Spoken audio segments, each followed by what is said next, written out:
Vitória, 3 pontos, segundo lugar, e na coletiva Tite tenta explicar o momento de Carolino, o melhor jogador do Mengão no momento. Fala galera rubro-negra, estamos chegando com mais um vídeo aqui no canal Camisa 10 da Nação. O seu, o meu, o nosso canal de notícias e informações do Flamengo. Esse Flamengo que a gente tanto ama. Mas antes de começarmos com as notícias, gostaríamos de pedir a você que acompanha o nosso canal e ainda não é inscrito, para se inscrever aqui embaixo no botão inscreva-se, ativar o sininho da notificação, porque assim, sempre que postarmos um vídeo novo, você será notificado e, claro, deixar também o seu like e o seu comentário, porque isso ajuda demais o nosso trabalho e é muito importante para nós. E como sempre falamos, é rapidinho. Papum! E deu, galera. Assim é. Bom, bora começar então com as notícias. Vamos. Galera, começar logo posicionando vocês com relação à situação de Igor Coronado. Tá vindo aí nos noticiários o seguinte, que Matheus, filho do Tite, chegou inclusive a contatar o jogador. Eu não sei se todos estão sabendo, mas o seu contrato com o Al Ittihad já está desfeito. Então o jogador está livre no mercado e detalhe, vários clubes estão interessados na contratação do jogador. É claro, meio campo de qualidade, uma idade excelente para esse tipo de função. Sinceramente, no meu entendimento, o Flamengo deveria investir nesse atleta. Infelizmente, não é assim que a banda está tocando. Por quê? Apesar de Matheus ter entrado em contato, a conversa não evoluiu. Ou seja, o Flamengo não tem nada sobre esse atleta de interessante em termos de investimento.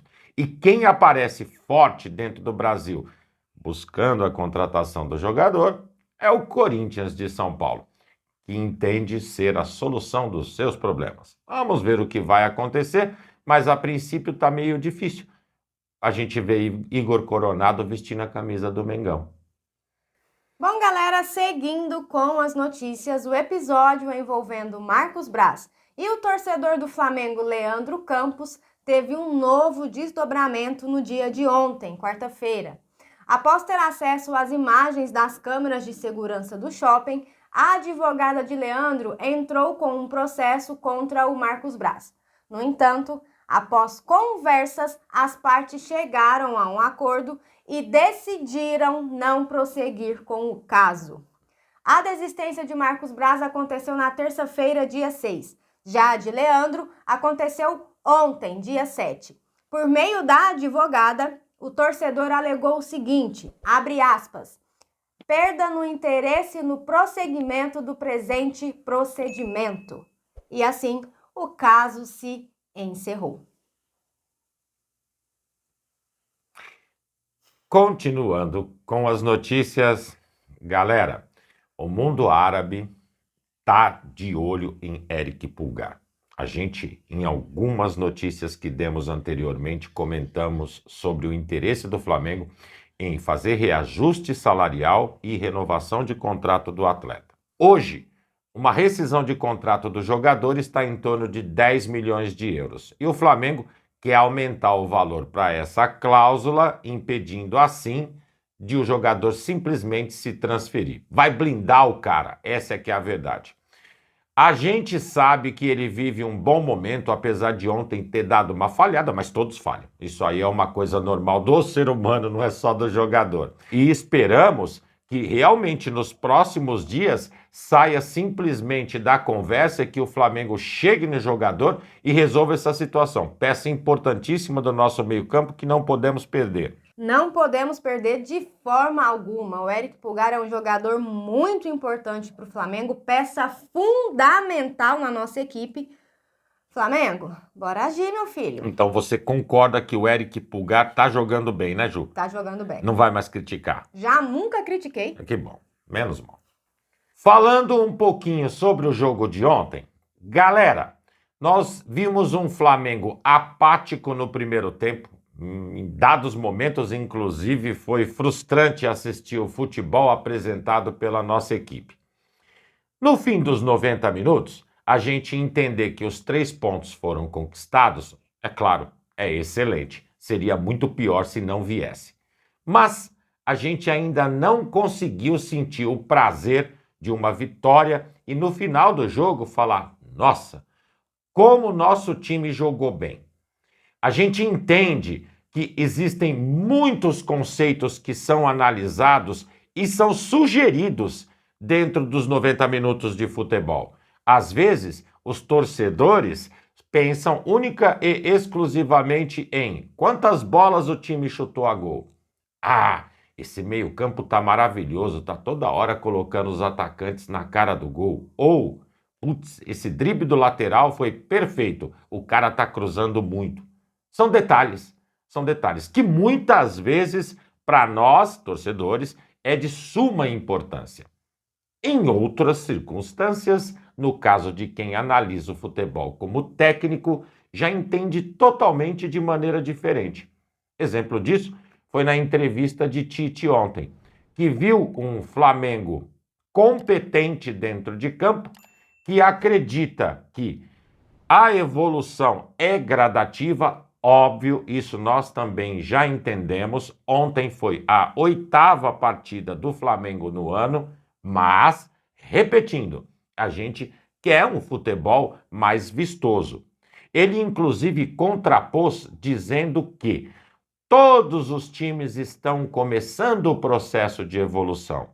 Ninguém atingiu o nível mais alto do seu potencial. Lógico, a gente entende, mas nós somos Flamengo, a gente quer mais. A gente quer ver o nosso time bem. A gente não quer falhas. Nós não queremos futebol de lado. Objetividade, chutes a gols, gols, que é o que movimenta uma partida, é o que traz a alegria desse esporte. Tendo isso em vista, nós vimos Léo Pereira contra o Vasco ser ovacionado pela torcida, ganhando inclusive o apelido de Carolino, devido à sua grande atuação. Afinal de contas, ele foi impecável e sua namorada um talismã. Assim é. Desse jeito aconteceu. Ontem, Tite foi questionado com relação a Léo Pereira e ele disse o seguinte: Léo Pereira é um jogador que, desde o final do ano passado, está em um excelente nível. E o que chamou mais atenção, ainda tem muito a crescer.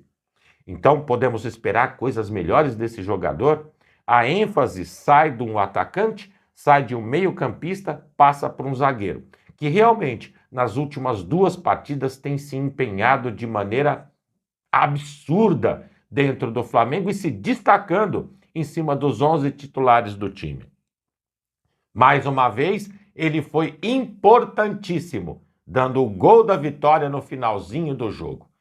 A gente tem, primeiro, a parabenizar Léo Pereira pelo futebol que anda apresentando. Segundo, pedir para o nosso treinador enxergar que o nosso time precisa ser muito mais agudo no ataque, que nós gostamos de gol, que nós queremos ver as vitórias terminando o jogo, estarmos felizes, porque o resultado foi atingido. Talvez no processo gradativo a gente ainda vá enxergar isso no futuro próximo, mas independente disso, é só o que nós desejamos. É isso aí. Bom, galera, seguindo com as notícias, hoje, dia 8 de fevereiro, é uma data muito triste para a história do Flamengo. Há exatos 5 anos, um incêndio tomou conta de parte do CT do Flamengo, no qual perdemos 10 jovens, 10 grandes promessas, 10 estrelas, como diz a música que a torcida canta no estádio. Sem dúvida, foi uma tragédia que marcará a história do Flamengo para sempre. Foram 10 vítimas fatais e 16 sobreviventes nesse episódio triste da nossa história. Dos 16 sobreviventes, apenas 3 ainda continuam no Flamengo. O goleiro Diogo, de 20 anos, que atua no Sub-20, o volante Ryan Lucas, de 19 anos, que participou daquela vitória em cima do Sampaio Corrêa pelo Campeonato Carioca, e Jonathan Ventura, de 20 anos, que atuava como zagueiro, mas devido aos problemas que ele teve nesse episódio, ele se tornou scout do clube no fim do ano passado e continua trabalhando no Flamengo. Uma história muito triste que jamais será esquecida por nós. Eles jamais serão esquecidos por nós, torcedores do Flamengo. É como diz a música que eu acabei de mencionar. Como eu queria ter vocês aqui, honrando o manto do meu Mengão com raça e paixão. Mas essa nação jamais vai esquecer. O Flamengo vai jogar para sempre por vocês. Olê, olê, olê, olê, olê. São 10 estrelas a brilhar no céu do meu Mengão. Pessoal, fiquem bem e até o próximo vídeo.